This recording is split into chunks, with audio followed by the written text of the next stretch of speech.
Alors, bienvenue à tous. Donc, à l'occasion de la semaine de la qualité de vie au travail, Coptalis Petit Bambou et Estrella Conseil vous offrent un webinaire sur la méditation en entreprise, animé par Laurent Motte, qui va me rejoindre juste après, d'Estrella Conseil. Vous avez sans doute entendu parler des vertus de la méditation. Elle peut améliorer la concentration, le contrôle des émotions, la mémoire, et aussi peut réduire au stress. Et contrairement aux idées reçues, elle peut très bien se pratiquer en entreprise. Je laisse donc la parole à notre enseignant en méditation Laurent Motte d'Estrella Conseil, qui va vous présenter la pratique de la méditation et de ses avantages à la pratiquer en entreprise. N'hésitez pas à poser vos questions dans le petit onglet prévu à cet effet à la fin. Comme ça, vous pouvez poser toutes vos interrogations, je les poserai à Laurent et on échangera ensemble. Voilà, bon événement à tout le monde. Alors, Laurent, je crois que ton micro est fermé.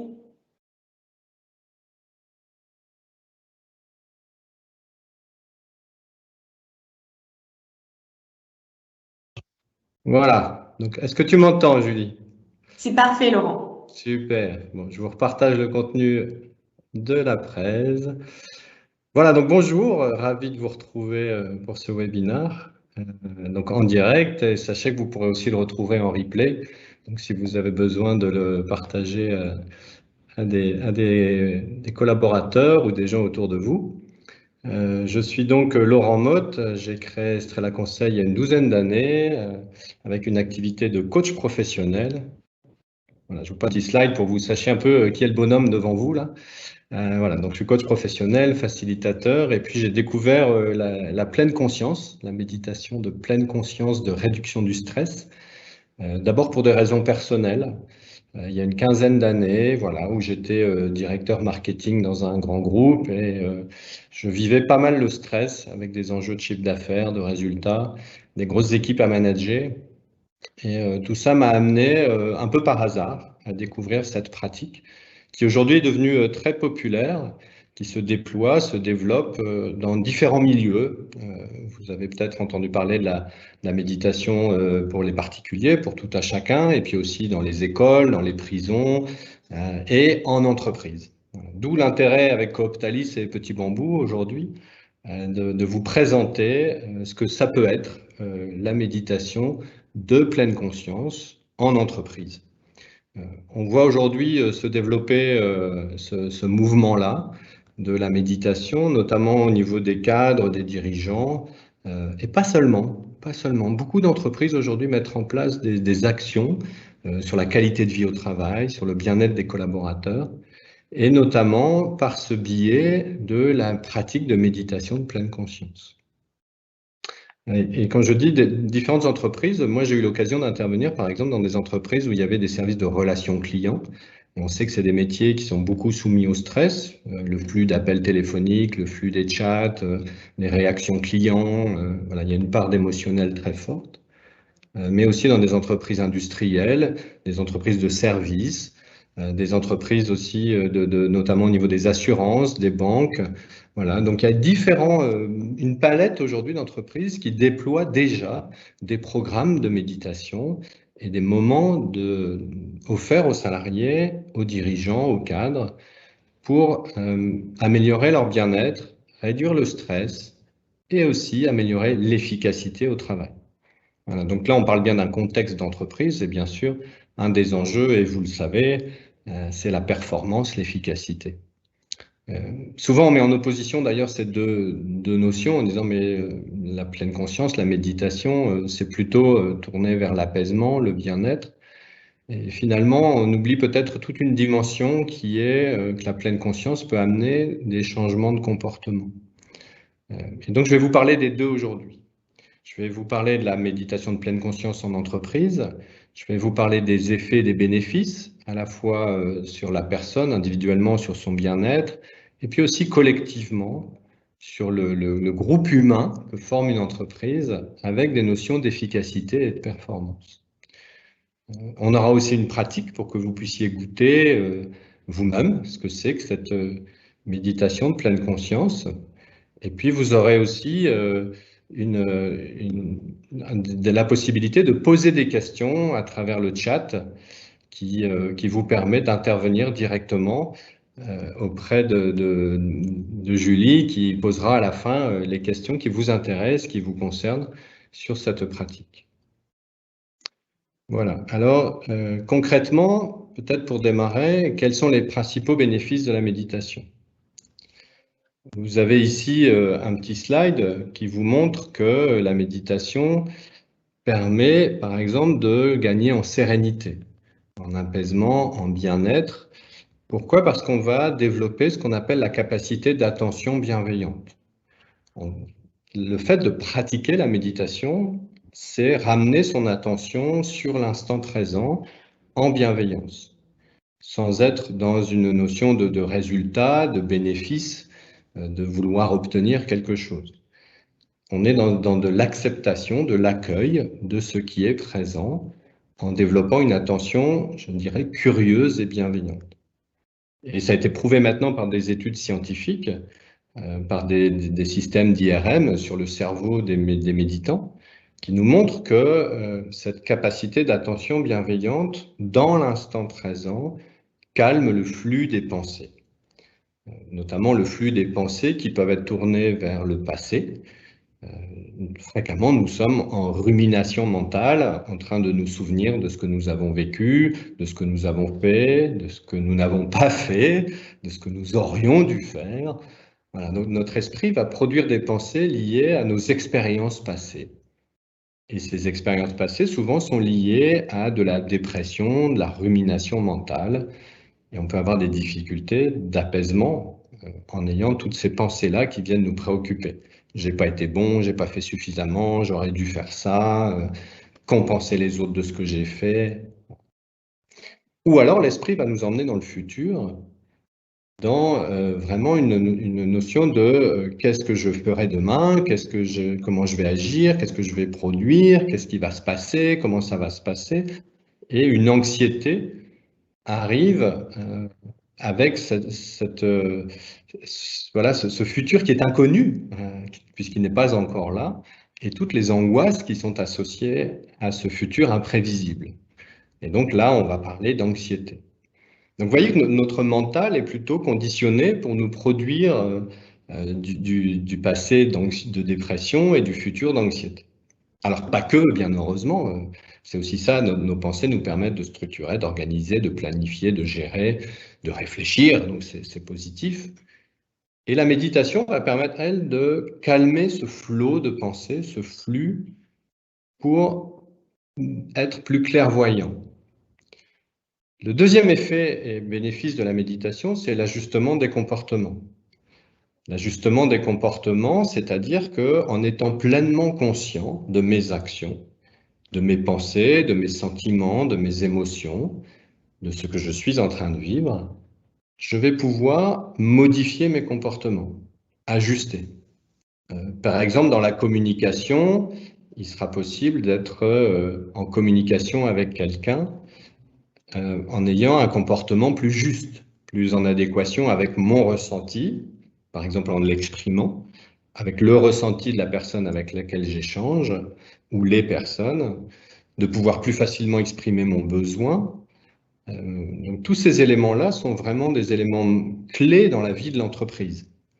Si vous avez des personnes pratiquant régulièrement la méditation, elles ont cette capacité de recentrer sur leur vécu et sur du lien avec le vécu des autres. Et c'est vraiment une qualité dans les relations, dans la communication, dans la gestion des relations humaines, dans la conduite des réunions aussi, par exemple. Il est possible de conduire des réunions d'une manière beaucoup plus constructive et bienveillante et efficace. Parce que chacun a cette capacité d'être là, présent, connecté, dans l'instant. Voilà, donc vous voyez deux avantages, la sérénité et le comportement créatif. Alors, avant d'entrer dans les clés de l'entreprise et vraiment que vous compreniez comment ça peut se mettre en place dans votre organisation, j'ai envie déjà de vous définir la méditation. Donc la méditation, je vais revenir sur le slide, voilà, de la méditation, c'est la capacité d'être attentif ici et maintenant, sans jugement, dans l'instant présent. Et pour cela, on va devoir développer une intention, c'est-à-dire qu'on ne va pas mettre d'effort, on ne va pas vouloir être attentif, on va simplement se laisser et se poser dans l'intention d'être attentif, ici maintenant. Je suis attentif maintenant à ce que je ressens, ce que mon corps ressent, attentif à mes émotions et attentif à mes pensées qui traversent mon esprit. C'est ça la méditation. La définition que je vous ai donnée est celle de Jon Kabat-Zinn.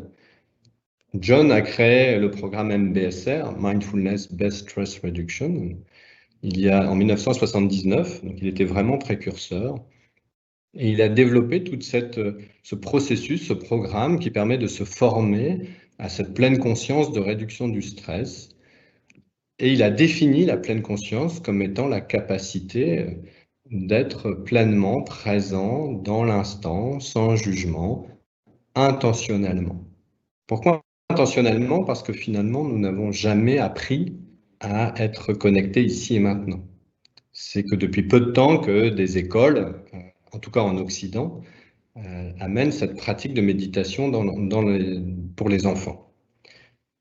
Et donc, c'est pas évident aujourd'hui dans nos sociétés de dire que je vais prendre un temps où je ne vais rien faire, si ce n'est de me reconnecter à mes ressentis, à mes sensations, toutes mes sensations, tous mes ressentis, et notamment mes pensées aussi, qui vont être finalement qu'un phénomène parmi les autres.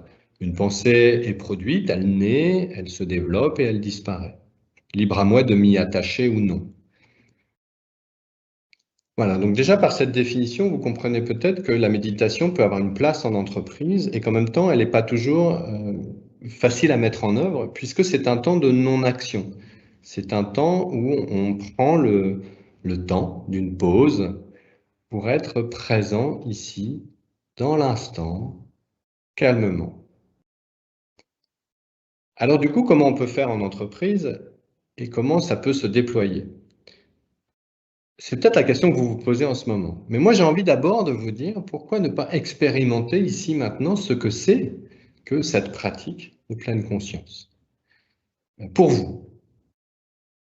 Parce qu'il n'y a que vous qui sachez comment est la méditation. Qu'est-ce que c'est pour vous? Comment vous vivez cet instant-là? Je peux vous l'enseigner, vous pouvez écouter des grands maîtres, vous pouvez regarder des vidéos, vous pouvez passer beaucoup de temps à comprendre la méditation. Et le seul, en fait, élément clé, c'est de pratiquer. Parce qu'il n'y a que vous qui vivez cette expérience-là. Si je pratique la méditation de pleine conscience, si je suis en lien avec moi, je suis alors à même d'être présent, attentif à ce que je vis, à ma vie qui se déroule ici maintenant. Elle ne se déroule pas dans le passé, là où m'emmènent mes pensées, ou dans le futur, là où je ne suis pas encore, elle est ici maintenant.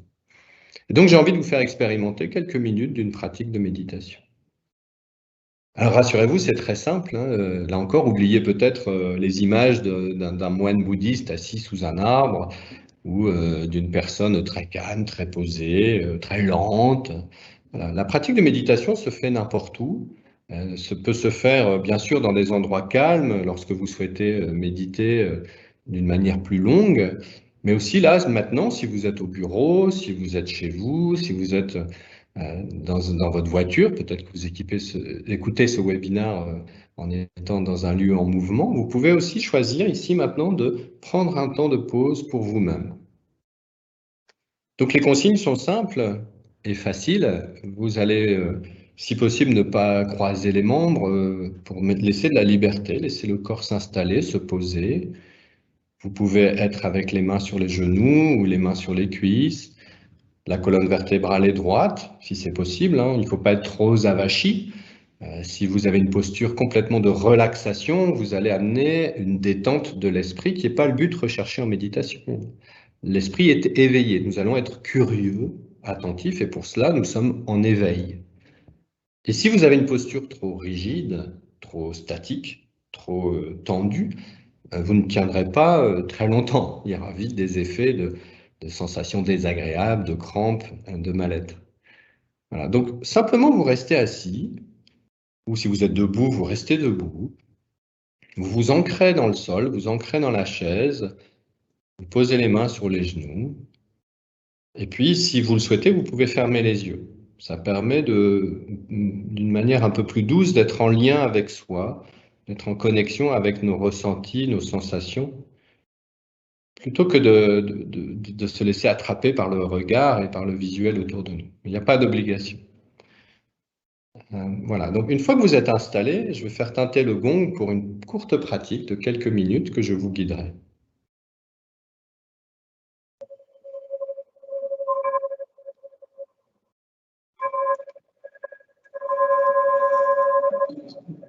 Ok, donc vous voyez que peut-être déjà là, vous constatez que le corps peut se déposer, ressentir vos sensations présentes ici maintenant dans le corps, par exemple de la pesanteur, de la lourdeur. Ça peut être aussi une sensation de légèreté, ressentant peut-être les points de contact que vous avez avec la chaise au niveau de vos fessiers, au niveau du dossier. On va progressivement vous amener votre attention doucement, tranquillement. Bien sûr, des pensées sont présentes, des images dans la tête. Peut-être aussi qu'il y a des émotions qui sont présentes là maintenant, de l'ennui, de l'agacement, de l'excitation. Peut-être que voilà, vous vivez aussi du calme, un apaisement qui commence à s'installer. Tout ça est bienvenu. Et votre seule intention est de ramener votre attention sur le ressenti corporel. On va commencer simplement par là, ressenti du corps. Y a-t-il des palpitations? Y a-t-il des pulsations? Ressentant peut-être aussi du niveau de la respiration, du souffle qui entre et qui sort, que ça bouge, que le corps est en mouvement. Même si vous êtes immobile, peut-être que le corps est lui-même en mouvement, des micro-mouvements, des petits mouvements du souffle. Et je vous invite à suivre maintenant avec votre attention les mouvements du souffle. La cage thoracique qui s'ouvre et qui se ferme, le ventre qui se gonfle et se dégonfle. Vous amenez une présence douce, bienveillante, à être en connexion, en lien, en amitié avec vos sensations présentes. Ressentir l'air qui entre, la poitrine qui se gonfle, le ventre qui se gonfle, et puis l'air qui est expulsé lorsque le ventre se dégonfle, la poitrine se dégonfle.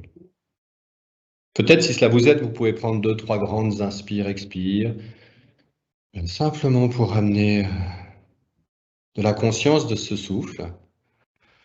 Grand inspire, grand expire, quelques respirations comme ça conscientes.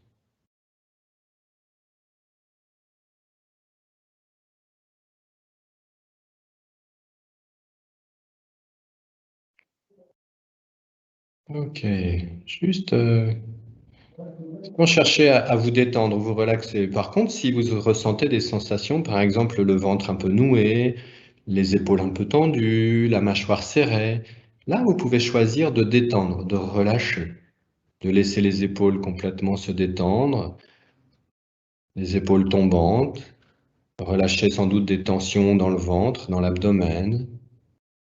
Voilà. Étant conscient peut-être des sensations désagréables liées à des contractures musculaires, vous pouvez choisir de les laisser passer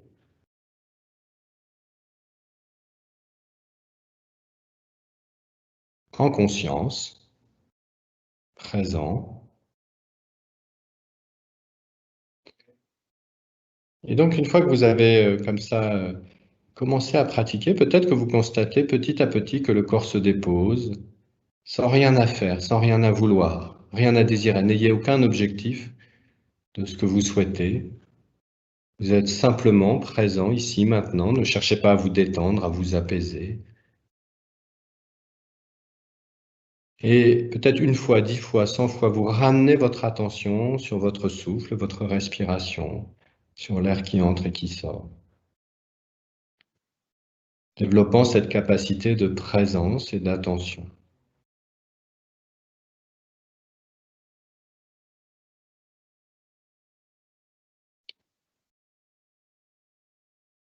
Ok, peut-être là maintenant, si c'est possible pour vous, exprimer de la gratitude, de la reconnaissance pour avoir pris ce temps-là, d'être ici, connecté, présent, d'avoir relâché certaines parties du corps, peut-être d'avoir laissé passer vos pensées, s'il y avait des pensées présentes, ce que j'ai à faire cet après-midi, ce que j'ai pas encore fait ce matin.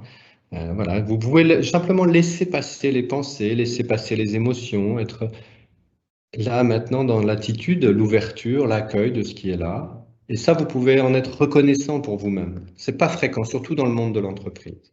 Donc, reconnaissance pour soi-même de ce temps pris. Et tranquillement, nous allons sortir de la pratique. Je vous invite à écouter le gong.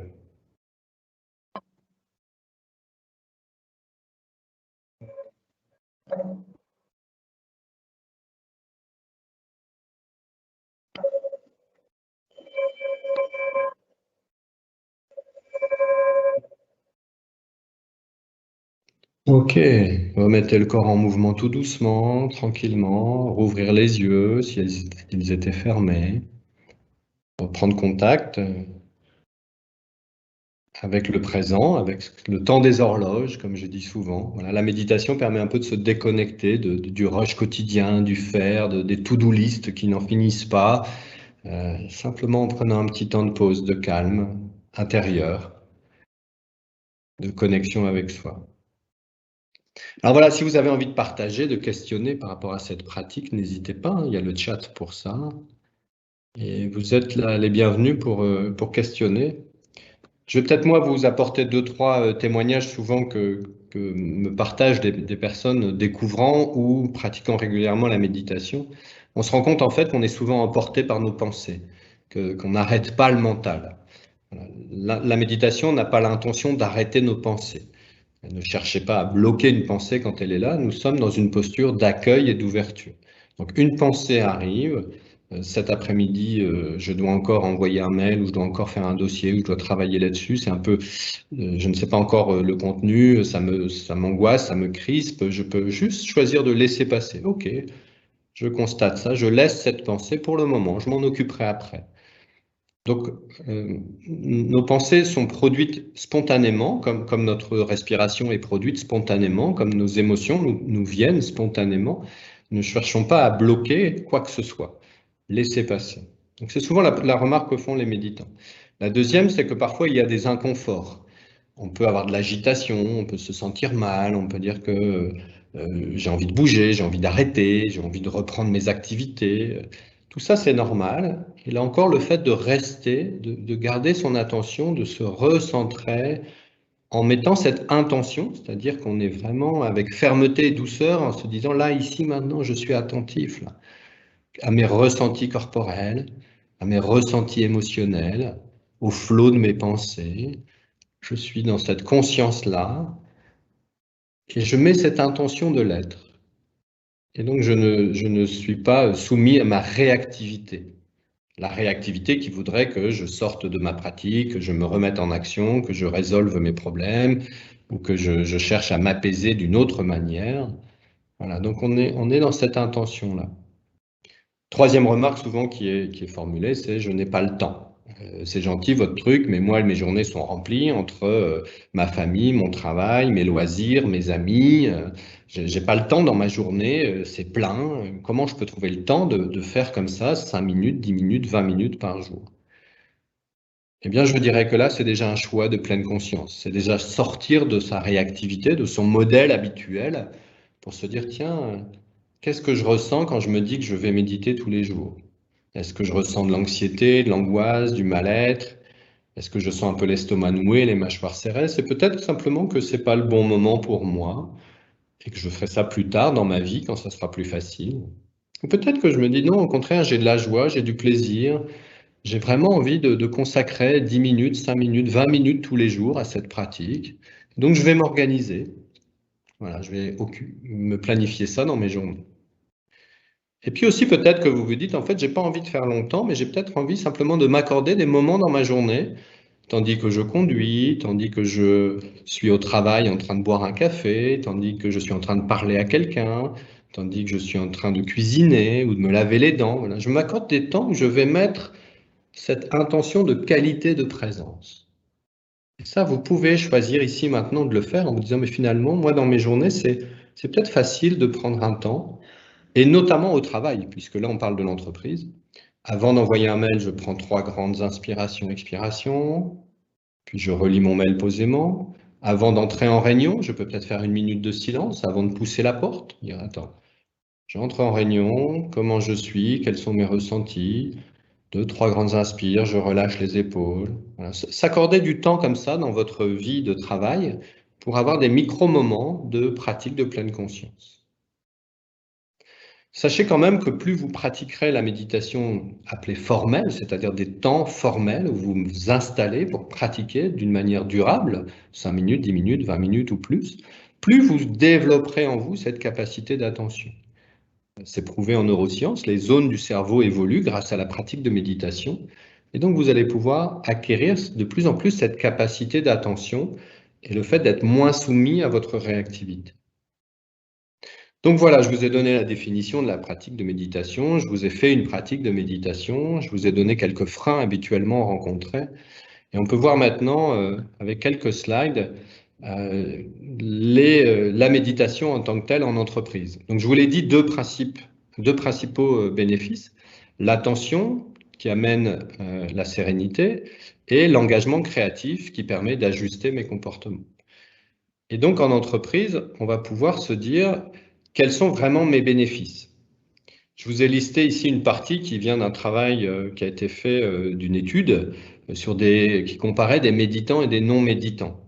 Les méditants exprimaient le fait que en fait, j'avais moins de stress. Pourquoi? Parce que je suis moins soumis à mes réactivités habituelles et physiologiques naturelles face à du stress. Face au stress, on va être soit dans le combat, dans la lutte, dans l'agressivité, on va être dans l'inhibition. C'est le petit lapin pris par les phares de la voiture. Voilà, on va être complètement tétanisé, ne plus savoir comment agir. Ou au contraire, on va être dans la fuite, on va s'échapper. Et ça, vous l'avez tous vécu professionnellement. Quand il y a du stress, il y a des gens qui deviennent très agressifs, très violents, qui ont des comportements ou des propos qui dépassent leurs pensées. Il y a des gens qui vont être complètement tétanisés, ne sachant plus quoi faire. Il y a des gens qui vont être dans la fuite, qui ne vont pas assumer leurs responsabilités. Ce sont des réactions naturelles. La méditation va permettre de réguler ses émotions, donc on va avoir une capacité à mieux accueillir et accepter les émotions présentes. Si je me sens de la colère, de l'agressivité, je peux moduler ça. Si je sens de la tristesse, de l'anxiété, si je sens de la peur, voilà, toutes nos émotions, toute la palette de nos émotions va mieux être colorée. Et donc on va pouvoir les réguler plus facilement. Calmer le mental, la sérénité, on en a parlé.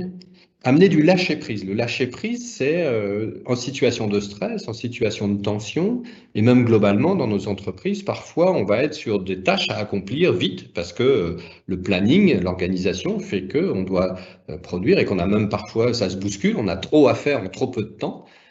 Et donc on est focalisé sur du résultat et on perd toute une partie d'ouverture, d'élargissement, de créativité que la méditation permet, puisqu'elle est dans l'acceptation, l'accueil large, ouverte et bienveillante.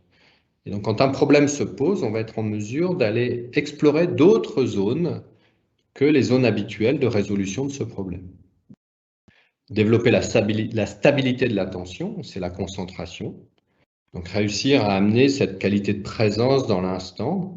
Si je suis moins pris par mes pensées du futur ou par mes pensées du passé, je vais pouvoir me focaliser sur la tâche que je suis en train de faire d'une manière beaucoup plus concentrée. Si vous êtes en train d'écrire un mail et que vous pensez déjà au mail d'après ou vous pensez à la réunion d'après, c'est pas facile. Prenez l'exemple de la douche, c'est sympa. Peut-être que le matin, quand vous prenez votre douche, vous pouvez souvent constater que vous êtes déjà en réunion, vous êtes déjà en train de résoudre vos problèmes de la journée. Alors que si vous étiez vraiment sous votre douche, vous pourriez peut-être être mieux, plus apaisé en ressentant l'eau sur la peau, le savon, son odeur, le contact, voilà, toutes ces sensations-là qui font qu'en fait on est bien ici. Et donc, si on transpose ça sur le travail, lorsque je suis bien dans ma tâche, je suis plus efficace, je suis plus concentré. Autre élément de bénéfice, les relations interpersonnelles, où on va développer une capacité d'empathie. Puisque la pleine conscience est en lien direct avec l'attitude de bienveillance, on va être dans un lien empathique beaucoup plus facilement avec les collègues, avec leurs difficultés, avec leurs réactions, puisqu'on va mieux les comprendre et qu'on va mieux appréhender l'environnement dans lequel nous évoluons. Et enfin, la prise de conscience de ces comportements réactifs et permettre l'émergence de comportements plus justes, ce qu'on appelle la lucidité ou la clairvoyance. En bouddhisme, on parle d'éveil quand la pratique de méditation se développe et qu'elle prend une importance, qu'elle prend vraiment de la place et que cette qualité de présence est là à chaque instant, on gagne en lucidité puisqu'on est beaucoup plus clairvoyant de ce qu'est la réalité et pas de ce que je viens plaquer dessus. Nous sommes clairvoyants de la vision du monde que j'ai et nous sommes clairvoyants sur mes modes de réactivité que je développe naturellement. Voilà donc certains bénéfices de la méditation qui sont ici exprimés et qui permettent de vraiment se dire que ça a sa place en entreprise. Comment on met ça en place en entreprise? Moi, je relève 2 axes de mise en œuvre principaux. Soit vous choisissez de mettre en place la méditation dans votre organisation avec un axe plutôt qualité de vie au travail.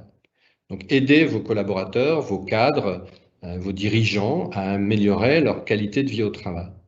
Pour ça, vous pouvez organiser des conférences dans votre entreprise, des webinaires, un peu comme celui que nous sommes en train de faire, qui permettent de clarifier ce que c'est que la méditation, comment ça peut avoir sa place, quels sont les bénéfices, donc d'expliciter cette pratique.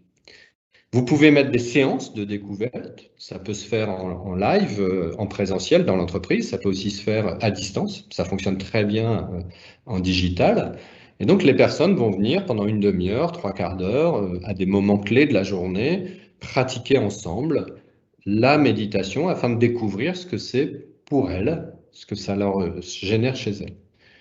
J'ai ainsi travaillé pour plusieurs entreprises différentes qui ont mis en place une conférence et puis après, les salariés volontaires pouvaient s'inscrire à des séances de découverte qui leur a permis vraiment de goûter cette pratique et de voir les effets dans leur travail. Le dernier élément sont des séances de méditation récurrentes qui peuvent venir de manière très régulière et petit à petit, certaines entreprises l'organisent avec leurs salariés. C'est parfois via des applications. Par exemple, Petit Bambou permet de réunir des salariés et puis d'avoir une enceinte au milieu et on écoute les pratiques de méditation ensemble.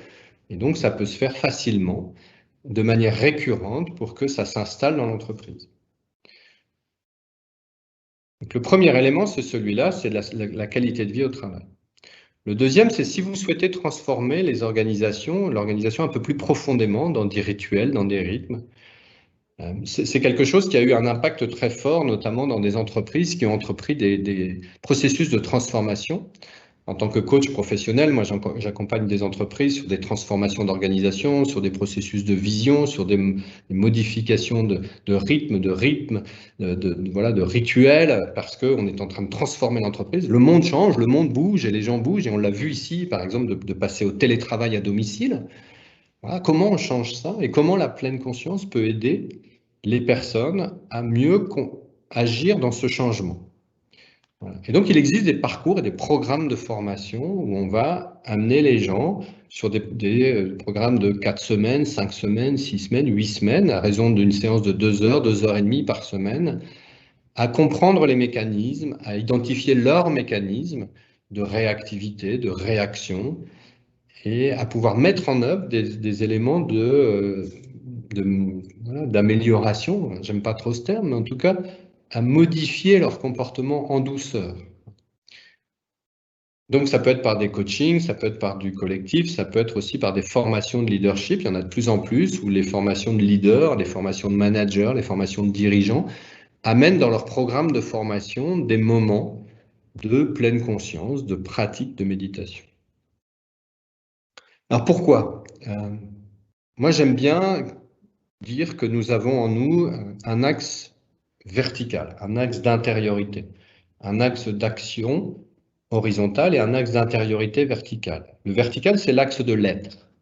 Et de plus en plus dans nos organisations, dans notre monde mobile, interactif, mouvant, incertain, il est d'une nature profondément vitale d'être en connexion avec soi, en lien avec ses ressentis, en lien avec ses tripes, ses convictions, Voilà. Si vous êtes manager, leader, dirigeant, que vous emmenez vos collaborateurs, si vous êtes au clair avec vous-même, avec ce qui vous anime, ce qui vous porte, ce qui vous fait vibrer, si vous êtes au clair avec vos émotions, si vous êtes au clair avec vos réactivités, vos modes de pensée, vous allez être dans un mode d'action beaucoup plus juste. Et donc ce lien à cette intériorité, cet axe de l'être, qui est fondamental pour moi, va se développer grâce à cette pratique de recentrage sur soi régulier, de présence à soi régulier. Et puis il y a un axe horizontal qui est l'axe d'action, l'axe du faire, l'axe de l'agir, qui lui prend beaucoup de place dans nos entreprises. On va beaucoup être dans des modes projets, des modes d'organisation, des fonctionnements. Et donc on va attendre du résultat et le résultat va nous focaliser et donc c'est bien.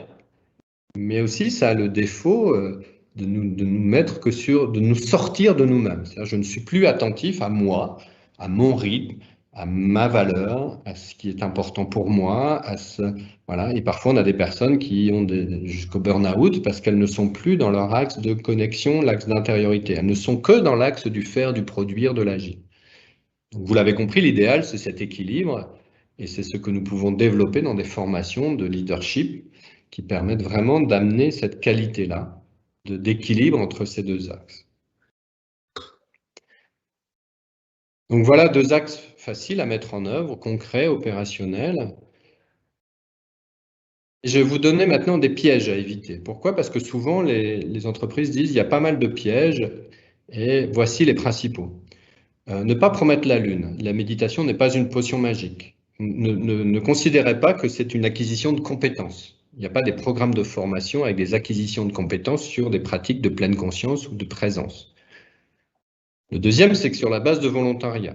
Et donc les gens qui veulent s'inscrire à des programmes de formation, de méditation, à des programmes de leadership dans lesquels il y a cet axe d'intériorité, on ne va pas les forcer, on ne va pas les obliger. Le deuxième, c'est qu'il faut donner les moyens. Parfois, les gens m'appellent en me disant « je voudrais mettre des séances de méditation voilà, parce que mes salariés ne sont pas bien ».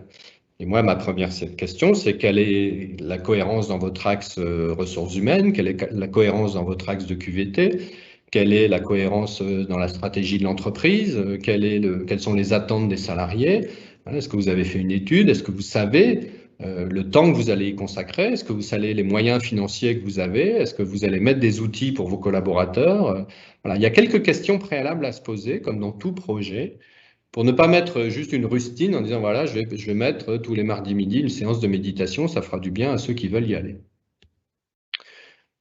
Donc, quatrième point, s'assurer de la cohérence avec la culture et l'ADN de l'entreprise.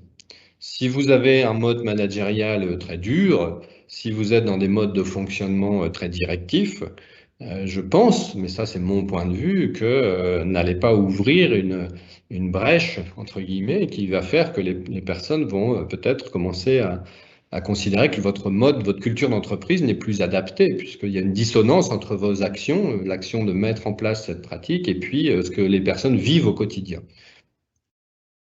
Valider l'adhésion des niveaux hiérarchiques pour garantir la pérennité. Les niveaux hiérarchiques de l'entreprise, forcément, sont importants dans la culture, dans le déploiement de la pleine conscience. Si vous avez un management qui est très réticent, qui ne voit ça que comme un gadget, ça aura beaucoup moins d'impact que s'il y a une cohérence au niveau de tous les niveaux hiérarchiques. Et souvent, moi, j'invite les dirigeants eux-mêmes à faire la formation ou à faire des séances de méditation pour eux-mêmes d'abord, pour leur comité de direction, et puis pour vraiment qu'elles puissent être porteurs et un peu modélisants pour l'ensemble de l'entreprise. Et puis engager des processus sur des échelles moyen, long terme si l'on souhaite un résultat notable de transformation. On n'est pas dans quelque chose de court terme, ça peut être des séances comme ça ponctuelles, mais rien de mieux que d'être dans la durée. Voilà, donc n'hésitez pas à poser des questions, vous avez le chat, Julie pourra y répondre. Nous sommes bien sûr là, ici, voilà, il est -20, on peut déjà peut-être répondre à quelques questions s'il y en a. Et sinon, moi je peux déjà répondre à des questions éventuelles. Voilà, donc Coptalis, je vois Julie qui revient, donc peut-être qu'il y a des questions, des remarques. Oui, on a une question. Alors, Si tu peux juste fermer ton micro, Laurent, comme ça, il y a un petit écho. Ah oui. Ouais. Merci beaucoup. Je te dirai juste quand tu pourras le rallumer. On a surtout une question en termes de frein. Il y a une personne qui nous demande en quoi la pratique de la méditation est-elle un plus pour l'entreprise? Elle a peur surtout, elle parle de est-ce que ce n'est pas une perte de temps? Le fait de proposer la méditation peut-être sur le temps de travail ou je ne sais pas, peut-être que la personne va préciser, mais je te laisse rallumer ton micro et puis répondre à cette question si tu veux bien, Laurent. Merci beaucoup. Alors, merci de la question. Elle est souvent un des freins. Les freins de l'entreprise, voilà, il y a la perte de temps, qui est un des premiers freins, en disant finalement, pendant que les collaborateurs méditent, ils ne sont pas en train de produire, ils ne sont pas en train de générer un résultat. Et donc, c'est effectivement le premier frein. Moi, je ne vais pas payer des gens à rester assis sur une chaise dans une salle à méditer. Oui, c'est une réalité. Pendant que les personnes, effectivement, sur leur temps de travail ne sont pas à leur bureau en train de faire ou sur leur outil de travail, on va dire, on pourrait considérer que c'est une perte de temps. Et aussi, sachez qu'on n'est pas efficace à 100% sur le temps consacré au travail. Il n'y a pas une efficacité de produire à 100% de son temps, 100% de résultats. Donc, c'est aussi du temps qui est offert pour ancrer en nous ces qualités de concentration, de présence, d'empathie, de lien à l'autre, d'apaisement, de réduction du stress. Tout ce que je vous ai décrit dans les bénéfices, les personnes vont pouvoir l'enrichir pendant ces temps-là. Et je vais choisir de vous donner un exemple très concret. J'avais un groupe de formation où il y avait un dirigeant, un DG, je peux le nommer puisqu'il a fait un webinaire aussi avec Petit Bambou sur la méditation pour les dirigeants. Il s'appelle Philippe Gervais, il est DGA d'une boîte de communication. Et avant la séance, c'était une séance de 2h30. Philippe m'a appelé en me disant, écoute Laurent, moi c'est bien, il y a une séance ce soir, mais là je suis charrette, j'ai absolument pas le temps, je peux pas passer 2h30 pour cette séance-là, donc je crois que je vais pas venir. Je l'ai écouté, je l'ai laissé parler, je lui ai fait se questionner sur ses motivations, sur ses freins, là où il en était, et finalement il m'a dit, bon ok, je viens. Il est venu à la séance, et 3 jours après, il m'a rappelé en me disant, incroyable, en fait, la séance m'a fait tellement de bien, j'ai tellement pu me recentrer, clarifier mes pensées, clarifier mes idées, que la production derrière, c'était une réponse à un appel d'offres, la production derrière de l'appel d'offres a été beaucoup plus vite que d'habitude. C'est-à-dire que, en fait, ce temps qui a été considéré et qui peut être considéré comme perdu est souvent un temps qui est en fait mieux gagné derrière, qui est plus productif parce que la personne peut avoir une meilleure concentration, une meilleure attention. Voilà. On développe de plus en plus, par exemple aujourd'hui en entreprise, aussi des moments ouverts où les gens peuvent aller faire une marche inspirante, peuvent aller faire une séance de yoga, peuvent aller avoir des groupes de parole. J'anime aussi des groupes de parole où les gens voilà, échangent, partagent, sans produire de résultats, mais ils sont là pour partager leurs émotions, leurs sensations, leurs points de vue, sans résultat. Et puis on voit qu'après, souvent, ça a fait émerger plus d'idées. Donc oui, la méditation peut être considérée comme une perte de temps parce qu'il n'y a pas de production. Et aussi, ayons cette connaissance que ça ouvre à une meilleure concentration, un meilleur résultat derrière. Le deuxième frein en entreprise, si je rebondis, c'est l'argent. C'est-à-dire que, OK, on va mettre de la méditation, mais on n'a pas les budgets pour ça. On a déjà beaucoup de formations, beaucoup d'accompagnement des collaborateurs. On va déjà mettre plein de choses. Donc la méditation, souvent, elle vient après. C'est la roue du chariot qu'on met en dernier.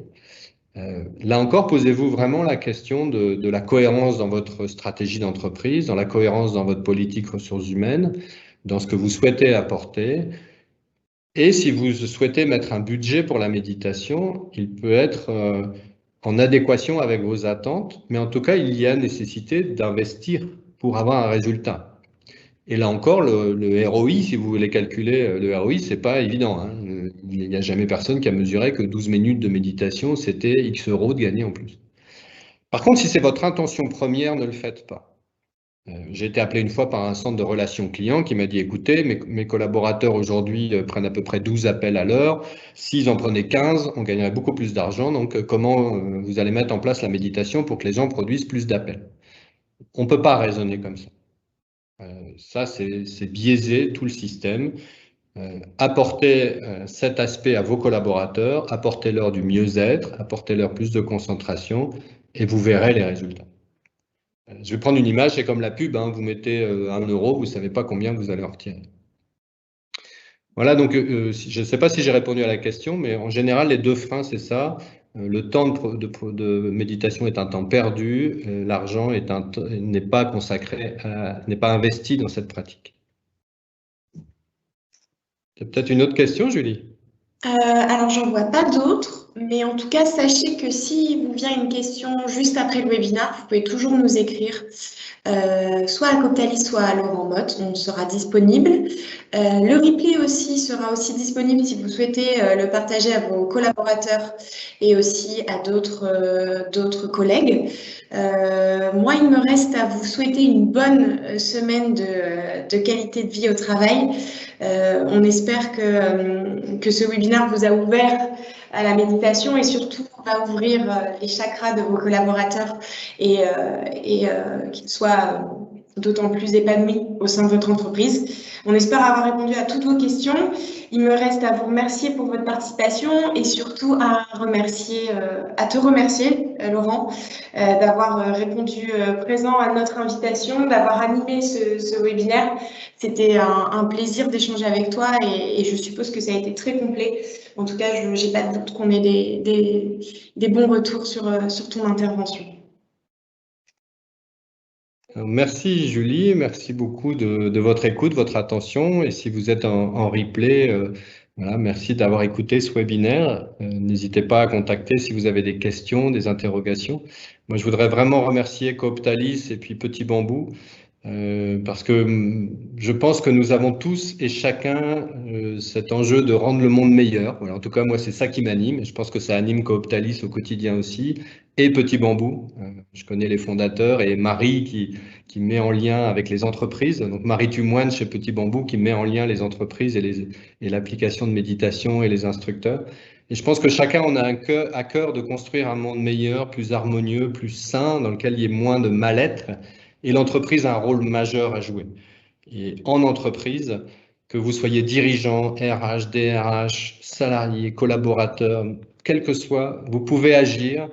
Et la méditation est vraiment aujourd'hui et se diffuse aujourd'hui parce que c'est un beau moyen habile. Voilà, je ne vais pas dire que c'est un outil, c'est un moyen d'amener un peu de bienveillance, d'empathie, de calme, et puis d'amener une manière plus efficace de travailler aussi. Donc, merci de votre écoute, merci Coptalis et Petit Bambou. Et puis, je vous souhaite une excellente journée et plein de succès et de réussite dans les moments qui vont nous arriver, dans cet été qui vient, qui s'annonce très beau, je crois. Donc, tant mieux. Merci beaucoup Laurent, merci à tous et en effet merci à Petit Bambou, Estrella Conseil et Coptalis. On reste à votre disposition. Belle journée à tous. Au revoir.